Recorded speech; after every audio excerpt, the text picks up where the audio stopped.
Moreno, o mestre. Entre a religião do encontro, as prostitutas e a universidade. Hyam Kelmer. Não fosse por Moreno, esse nome teria se perdido entre os bilhões de pessoas que passaram anonimamente pela Terra. A presença do amigo e companheiro mais próximo se impôs tão fortemente na vida do jovem Jacob Levy que é com ele que o velho psiquiatra abre o terceiro capítulo de sua autobiografia, Hyam Kelmer e a religião do encontro, mais de 60 anos após a experiência. Fui parado por um estranho, numa manhã fria de inverno, ao atravessar a rua da igreja votiva, rumo à universidade. Ele se aproximou de mim e disse com uma voz profunda e melodiosa: "Eu já vi e ouvi você muitas vezes, e queria falar com você. Então aqui estou eu." Trocamos apertos de mão. Desde aquele momento, até sua morte, Hyam Kelmer foi meu companheiro constante. Segundo Moreno, Hyam veio de Chernivtsi, capital da província de Bukovina, então parte da Romênia. Ele tinha sido exposto aos ensinamentos assídicos e veio a Viena para encontrar respostas para os muitos enigmas que povoaram sua mente e alma.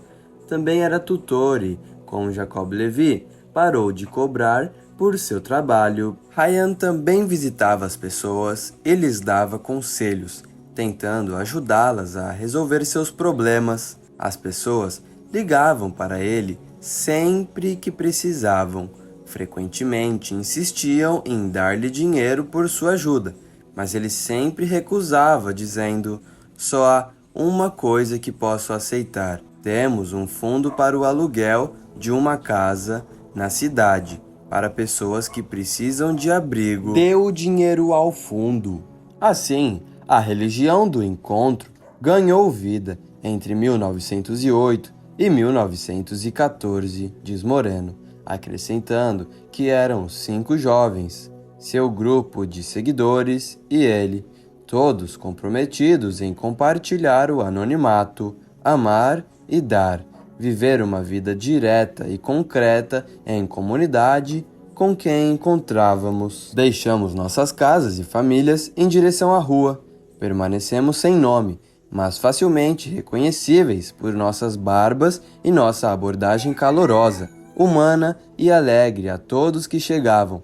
Nenhum de nós aceitava dinheiro pelos serviços prestados, mas recebíamos muitos presentes de doadores anônimos. Todas as doações recebidas iam para o fundo da Casa do Encontro. Uma organização de assistência católica também doava fundos para a casa. Moreno explica que, durante os anos que antecederam a Primeira Guerra Mundial, a agitação e a instabilidade política do Império Austro-Húngaro eram expressas no grande número de pessoas que procuravam novos lares, nas Américas ou na Palestina. Em seu já mencionado Unruly Masses, Mother Tana e Musna confirmam isso, afirmando que, por um lado, durante o século XIX, a conurbação de Viena multiplicou-se por 7, quadruplicando entre 1830 e 1900 e dobrando nas últimas 3 décadas do século. Com isso, alcançou pouco mais de 2 milhões em 1910, relatam, acrescentando que o aumento anual era de cerca de 34 mil pessoas, com os imigrantes representando pouco mais de 65%. No caso da Casa do Encontro, em geral, os refugiados não conseguiam obter vistos de trabalho, mas alguém do nosso grupo tinha uma conexão na corporação municipal, conta Moreno, e conseguia obter vistos de trabalho sem demora. Isso era uma grande conquista. Além disso, quando estavam doentes, conseguíamos assistência médica para eles. Alguns chegavam sozinhos, outros com esposas e filhos. Inscrições coloridas foram desenhadas nas paredes da casa com o seguinte anúncio: "Venham a nós de todas as nações, oferecemos abrigo", relata, comentando: "Realizávamos sessões noturnas após o jantar, nas quais os problemas vinham à tona e as reclamações eram resolvidas. Esses primeiros grupos de encontro eram o modelo dos grupos que agora se espalham pelo mundo, mas as reuniões noturnas não eram apenas sessões de discussão. Depois que compartilhávamos nossos sentimentos, cantávamos, dançávamos e brincávamos. Participar das reuniões era uma experiência religiosa alegre. A propósito, a descrição desses encontros evoca uma das influências na construção da cosmovisão de Moreno e de suas criações. Ele mesmo reconhecerá 6 décadas depois, em resposta a uma carta de Ramon Sarró, então professor de psiquiatria e psicologia médica da Universidade de Barcelona, que lhe perguntou sobre a hipótese de que seu trabalho tivesse também origens assídicas. Bauchem foi uma influência, respondeu-lhe Moreno. Segundo o historiador Simon Dubnow, autor da monumental World History of the Jewish People, em 10 volumes, e de História do Hassidismo, Bauchem é Israel ben Eliezer, nascido depois de Acordo de Paz de Karlowitz, ou seja, cerca de 1 ano depois, em 1700, objeto de uma biografia lendária. Nem é verdadeira a data de sua morte, que Dubnow menciona ter ocorrido em 1760. As semelhanças entre a biografia do rabino Baal Shem Tov e Jacob Levi Moreno não se limitam às versões sobre data e local de nascimento. Dubnow conta, por exemplo, que, para se manter, Israel se tornou assistente de um professor e que, quando conduzia as crianças, cantava em sua companhia com uma voz doce e era muito querido por elas. Além disso, ele comenta que, em uma época que os médicos com estudo eram poucos e nas aldeias e vilas não havia um sequer, os Baalei Shem Tov ocupavam o lugar dos médicos para a cura de pessoas doentes do corpo e da mente. Nesse sentido, a opção do jovem Jacob Levi pela medicina pode ser resultado não apenas da atenção a um projeto paterno, mas também da busca de um papel de Wonder Doctor correspondente ao do Homem Maravilhoso, ao qual Dubnow se refere quando menciona o filho de Eliezer, que começou com a taumaturgia de um Baal Shem e terminou com a revelação de uma nova doutrina. A massa sentia que não se tratava de um simples Baal Shem, mas de um educador do Baal Shem, um condutor pelo bom caminho, alguém que trazia o bem. Foi assim que o apelido Baal Shem Tov, que se tornou um epíteto permanente do criador do hassidismo, se difundiu. Dubnow comenta que Berch não descreveu sua doutrina em livros, mas seus discípulos tentaram publicar suas palavras. Por exemplo, regra importante no culto ao Criador é a automortificação deve ser rechaçada. Dubnow interpreta: o sofrimento e a preocupação entorpecem o coração e o culto a Deus requer almas despertas em alegria e esperança. É uma grande regra no culto ao Criador a de que se deve estar livre de todo sofrimento, de todas as formas possíveis. O pranto é muito ruim, porque o homem deve adorar com alegria. Somente quando é de alegria, o choro é muito bom. Baal Shem Tov parece não ter deixado nada escrito, mas seu neto mais novo, o rabino Nachman de Breslau, tentou transmitir em vários livros os ensinamentos de seu avô. Em A Cadeira Vazia, por exemplo, ele dedicava um capítulo inteiro ao tema Abandonando a Tristeza, encontrando esperança e alegria. A título de ilustração, pode ser lido ali: nada é mais libertador que a alegria. Ela liberta a mente e a enche de tranquilidade. Acostume-se a cantar alguma melodia. Isso lhe dará uma nova vida e o encherá de alegria. Acostume-se a dançar. Isso substituirá a tristeza e dissipará a opressão. Às vezes as pessoas sentem-se terrivelmente deprimidas e não tem ninguém com quem descarregar o problema. Se você chega com um rosto sorridente, você se alegra e dá a eles uma nova vida. Evite a depressão a todo custo. Ela é raiz de todas as doenças e desconfortos. O que mais chama a atenção nesse trabalho de Nerman de Breslau, no entanto, é o título, que passou a nomear uma técnica amplamente usada, primeiro pelo criador do psicodrama e depois por outras escolas de psicoterapia, como a Gestalt terapia. Moreno a utilizará no que considera, no primeiro volume de seu livro Psicodrama, a primeira sessão psicodramática oficial, realizada em Viena em 1º de abril de 1921, entre as 19 e 22 horas. Sobre essa ênfase na alegria permanente observada na tradição assídica, é importante destacar que não se tratou apenas de uma tendência passageira na vida do jovem Jacob Levi. De acordo com Zerka T. Moreno em Psychodrama, Surplus Reality and Art of Healing, seu marido comentou antes de morrer que gostaria de ser lembrado como o homem que trouxe a alegria e o riso para a psiquiatria. Zerka também relata em seu último livro, To Dream Again, que por iniciativa da Sociedade Literária de Viena, desde 1993, aqueles que têm a oportunidade de visitar o cemitério principal da cidade podem ler, no túmulo de Jacob Levi Moreno, em alemão, as palavras fundador da sociometria, psicoterapia de grupo e do psicodrama, seguidas do epitáfio sugerido por ele. Der Mann, der Freude en Lachen en Psychiatrie Braden. O curioso é que nessa última frase, Moreno não se limitou ao sentimento, mas acrescentou a expressão do riso, indicando que a alegria deve não apenas ser sentida, mas também manifestada especificamente. Em seu texto autobiográfico, Moreno se detém mais sobre a figura de Kellmer.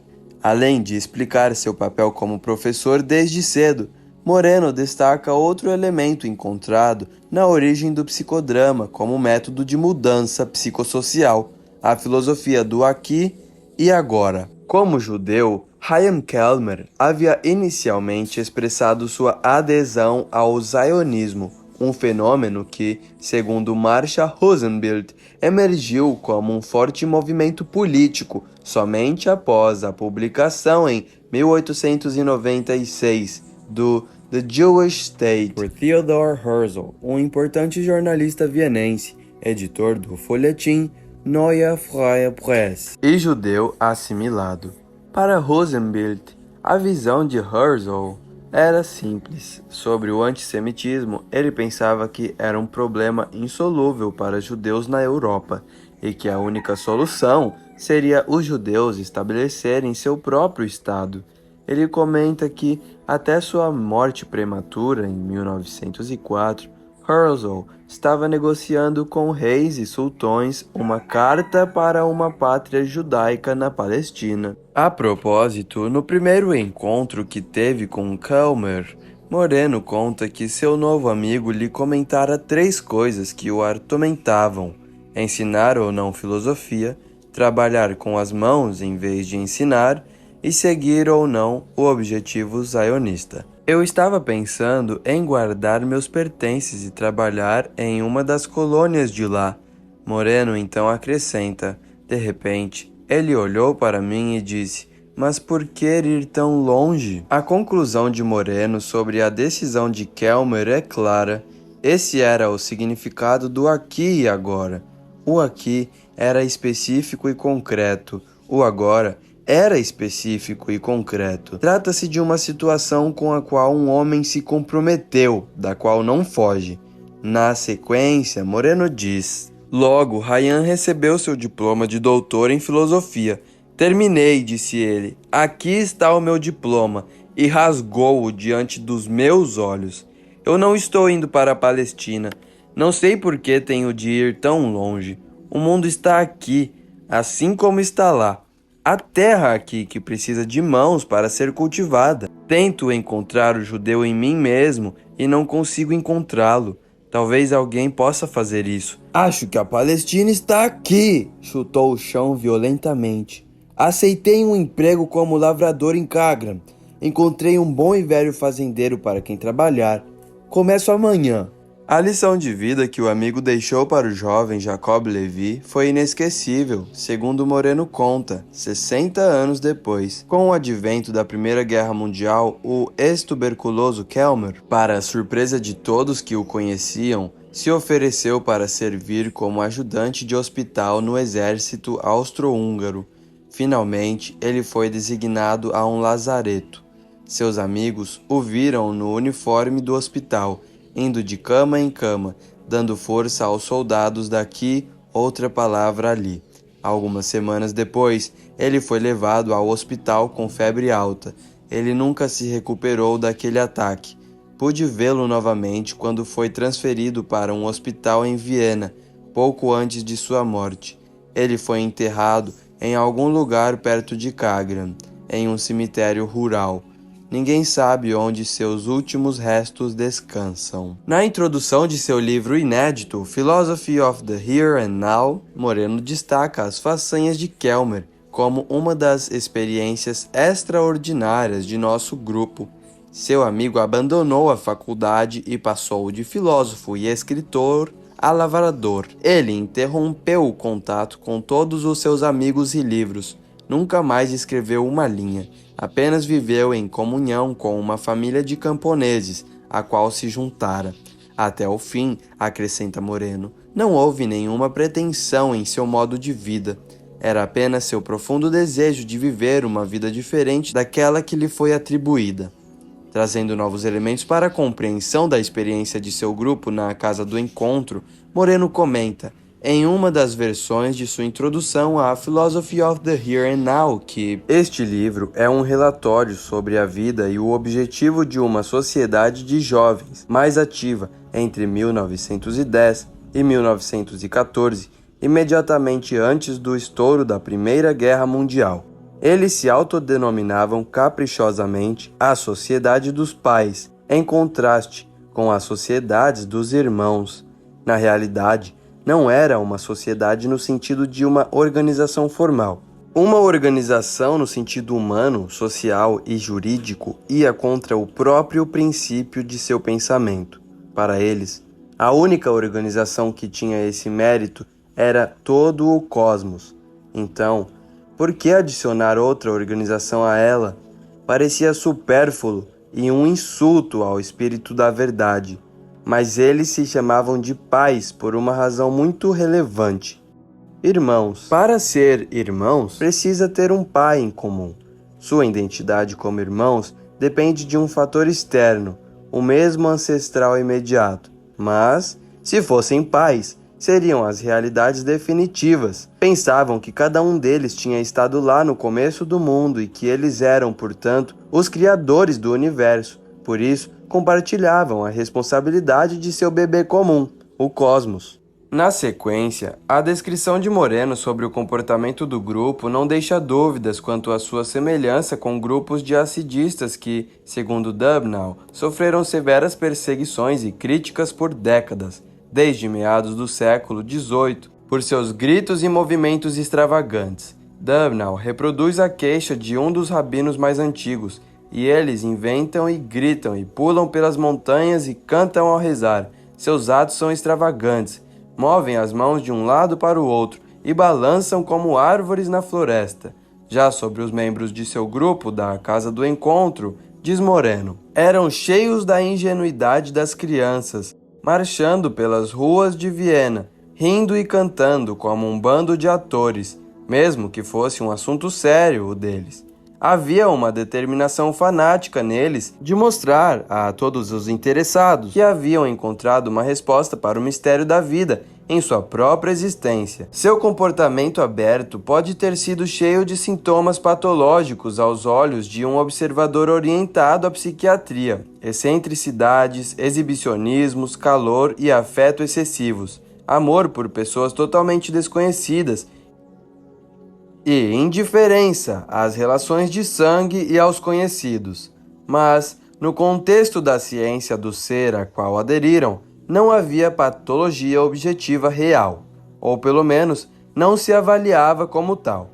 Eles não se sentiam mentalmente perturbados. Eles se sentiam, na verdade, saudáveis, vigorosos, dotados de um excesso de espontaneidade.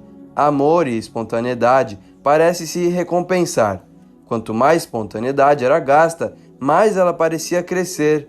O amor se renova. Quanto ao anonimato, nesse mesmo texto, Moreno o define como fazer algo por si mesmo, e sem vincular seu nome e a si mesmo a isso, informando que na casa do encontro era importante que os doadores permanecessem desconhecidos dos destinatários.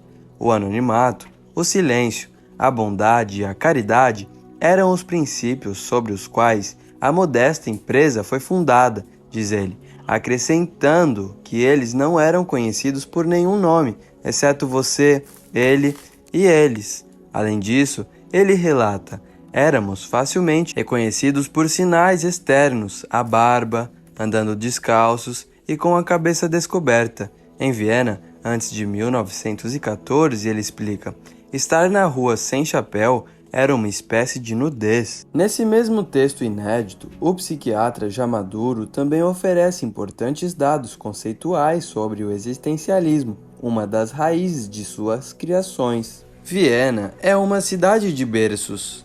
É o berço da psicanálise, o berço da psicoterapia de grupo e o berço do psicodrama, mas é também o berço da forma heróica do existencialismo, o berço do senismo. Sen é igual a ser, a ciência do ser, de estar em ação.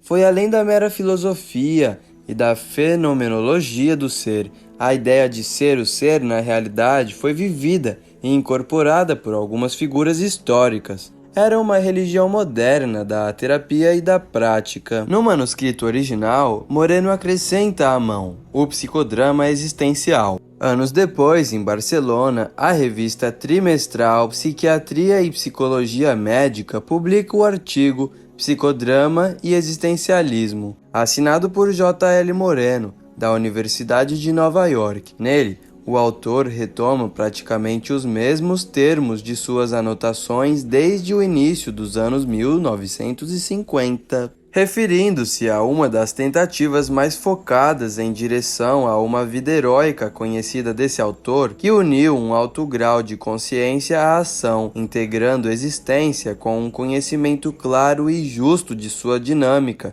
ocorrida na Áustria, alguns anos antes do início da Primeira Guerra Mundial. No entanto, quanto a seu amigo Chaim, Moreno apresenta dessa vez como John Kelmer, um dos expoentes mais notáveis daquele grupo que tentou praticar essa identidade com o ser. O que Moreno não menciona explicitamente no artigo, mas na introdução de seu livro não publicado sobre sua filosofia do aqui e agora, é que ajudar faz parte do ser e, portanto, outro dos princípios básicos do grupo era manter o fluxo constante de ajudar os outros no contexto da própria vida, encontrando pessoas em suas casas, nas ruas do bairro ou nas calçadas da parte mais distante da cidade. Em um dos tópicos da introdução inédita, a qual Moreno dá o título de O Dilema da Comunicação, ele comenta que, na casa do encontro, nos encontrávamos todas as noites e fazíamos um relato do que tínhamos feito. Eram sempre relatórios orais, que nunca colocávamos por escrito. O que reconheciam, acrescenta, era o grande valor de ouvir os relatos orais de cada pessoa sobre nossas sessões terapêuticas. No entanto, a questão que começou a ficar urgente, revela Moreno, era como espalhar esses relatórios para além do nosso ambiente, para que outros pudessem aprender com eles e imitar nossas ações. Éramos todos contra o livro como substituto da vida. A única maneira que nos parecia admissível era a de um veículo para informar o que realmente havia acontecido. A apresentação de relatórios sobre as sessões terapêuticas que ocorreram em um local real, com o conjunto real de pessoas em tempo real. Tornou-se um princípio básico o de que apenas escrever é um luxo supérfluo. antiético, a menos que seja um relatório substancial de qualquer ação terapêutica ou boa ação que tenha ocorrido. Escrever apenas por escrever parecia uma perversão, a de promover uma tendência no homem para um sono sem fim e inútil, e adiar para sempre a feitura do que é necessário para ser, agir e ajudar. No fim, Moreno nos diz que o registro dessas sessões terapêuticas reais e de outras situações experimentadas na época se tornou um estímulo e modelo para os protocolos terapêuticos produzidos posteriormente na psicoterapia de grupo e no psicodrama, incluindo a gravação literal em fita magnética das sessões. Uma tarde, caminhava pela Praterstrasse, depois de uma sessão com crianças. Encontrei uma garota bonita que sorriu para mim. Ela usava uma saia vermelha chamativa e uma bolsa branca adornada com fitas para combinar com a saia. Mal começara a conversar com ela quando um policial se colocou entre nós e a levou embora. A indignação e o choque me levaram a seguir o casal até a delegacia e esperar a garota sair. Quando saiu, perguntei o que havia acontecido. Ela me disse: a polícia disse que não podemos usar roupas chamativas durante o dia, pois poderíamos atrair clientes. Somente depois do pôr do sol é que podemos fazê-lo. Essa cena de 1913 marca o início de um processo que culminará quase 2 décadas depois, já nos Estados Unidos, na aceitação formal da psicoterapia de grupo pela American Psychiatric Society, em 1932. De fato, em seu The Dictionary of Psychology, Raymond J. Corsini relata que foi Jacob Moreno que nomeou os métodos de tratamento em grupo como psicoterapia de grupo. Em The World of Yesterday, por sua vez, o vienense Stefan Zweig afirma que naquela época a prostituição ainda era a base da vida erótica fora do casamento.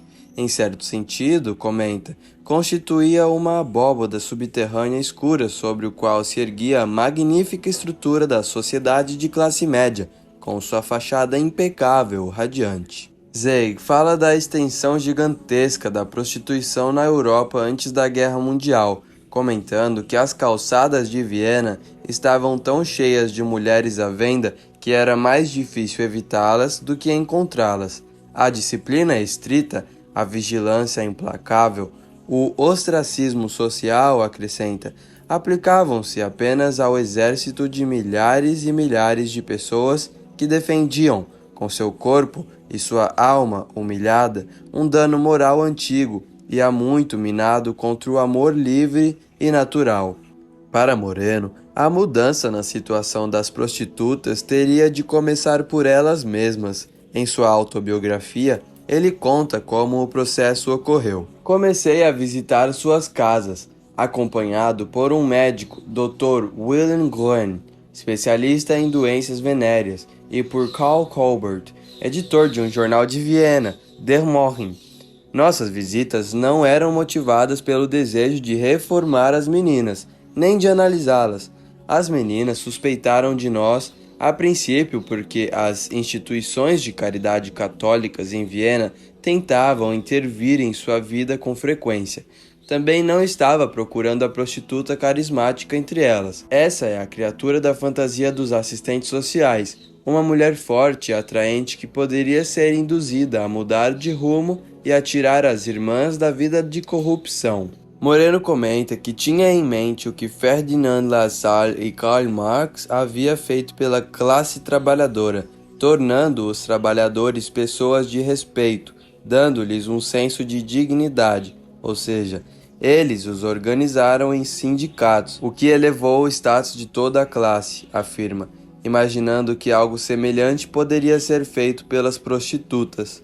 No entanto, ele diz suspeitar que o aspecto terapêutico seria muito mais importante do que o econômico, porque as prostitutas foram estigmatizadas por tanto tempo como pecadoras desprezíveis e pessoas indignas que passaram a aceitar isso como fato incontestável. Mas éramos otimistas e começamos a conhecer grupos de 8 a 10 meninas, 2 ou 3 vezes por semana em suas casas. Era durante as tardes que os vienenses tinham o que se chama de Josh, uma contrapartida do chá da tarde britânico.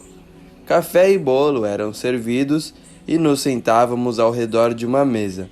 As conferências, inicialmente, tratavam apenas dos incidentes cotidianos que as meninas vivenciavam: ser presa, ser assediada por um policial por usar roupas provocantes, ser presa por acusações falsas da parte de um cliente, ter doenças venéreas, mas não poder receber tratamento, estar grávida e dar à luz a um bebê, mas ter de esconder a criança sob nome falso em um lar adotivo e ter de esconder sua identidade da criança e ser apenas uma tia amada. Moreno afirma que, no início, as mulheres tinham medo de perseguição e, por isso, se abriam muito devagar.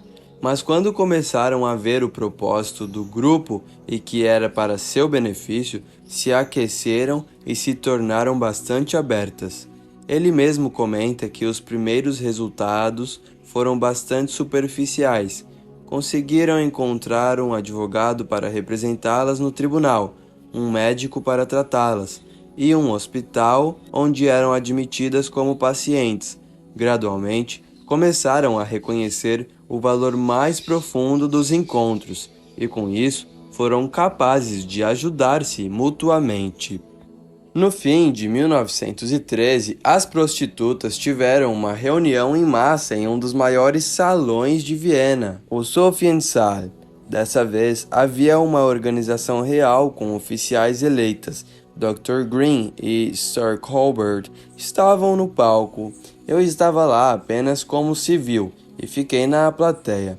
As meninas estavam muito orgulhosas de si mesmas naquela noite. No fim, isso se tornou um assunto selvagem.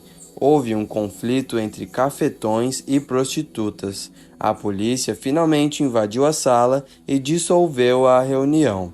Do lado de fora, parecia que havíamos sindicalizado prostitutas. De fato, foi uma das minhas primeiras tentativas de aplicar a terapia de grupo a um dos problemas humanos mais difíceis, o da prostituição.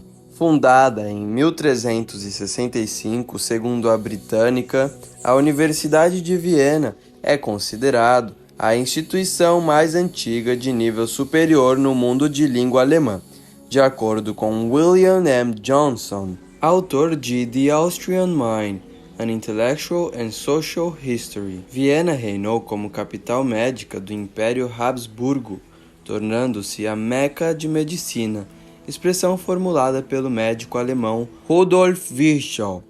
A preeminência da cidade aumentava à medida que pacientes de todo o império iam para lá para receber tratamento. No entanto, por décadas, as aulas eram dedicadas exclusivamente ao diagnóstico e não à terapia.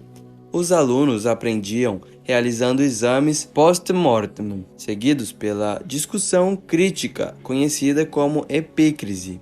O que primeiro atrairá a atenção de Moreno ao recordar seu período como estudante na universidade não é a atividade acadêmica, mas os numerosos confrontos entre estudantes nacionalistas e zionistas, seguidores de Theodor Herzl.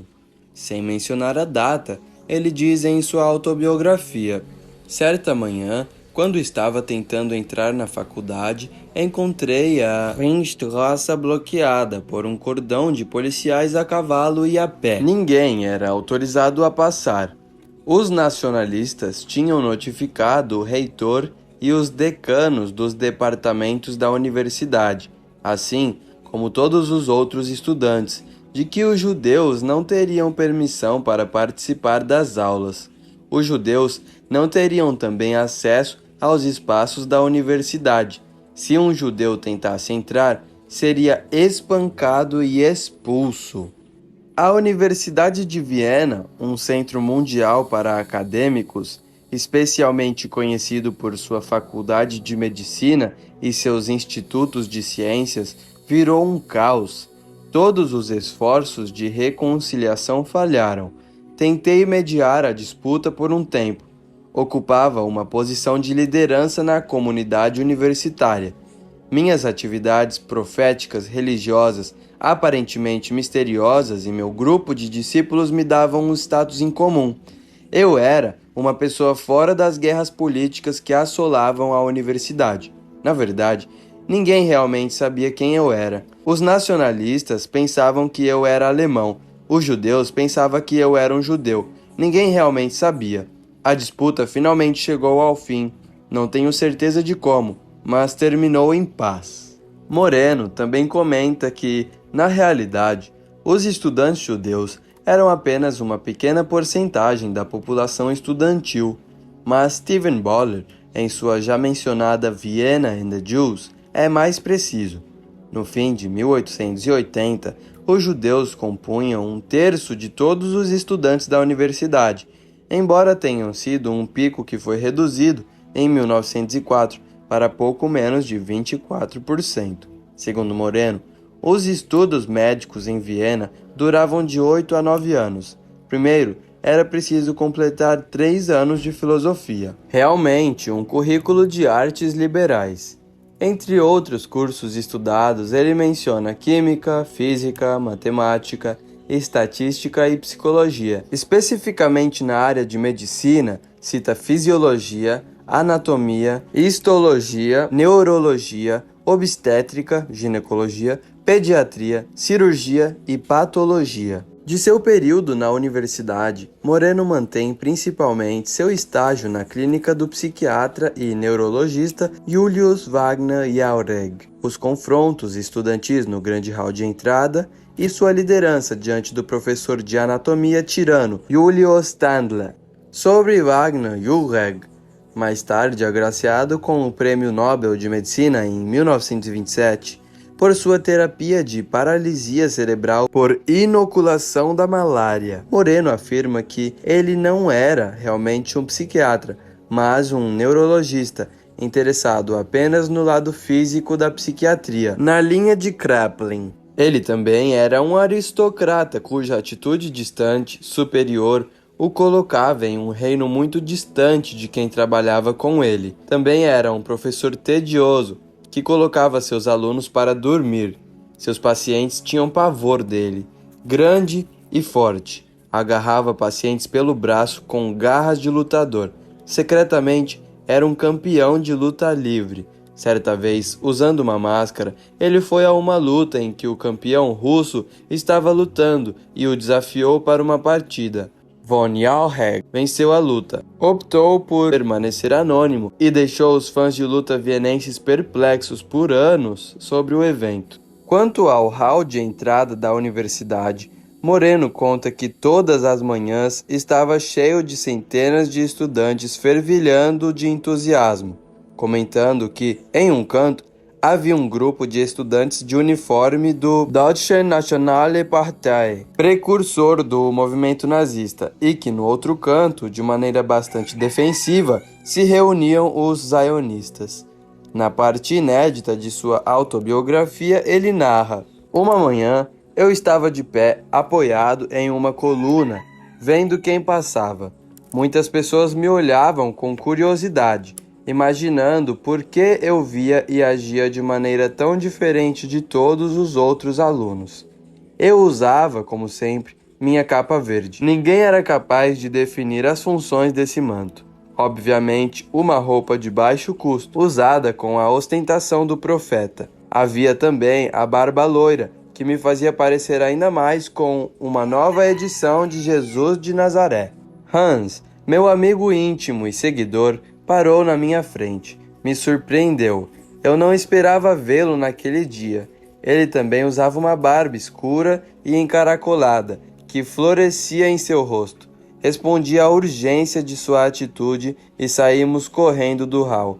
Ele me levou ao Instituto de Anatomia, onde uma manifestação contra o professor Julius Standler, tirano do instituto, havia sido planejada. Standler era um anatomista famoso, um ótimo orador, mas era o terror de todos os estudantes de medicina. Ele tinha apenas 1,60 m, mas sua natureza arbitrária, que exibia em seus penetrantes olhos escuros, coroada por uma cabeça calva e pelo conjunto da boca rodeada de imponentes bigodes pendurados, deixava todo mundo com medo dele.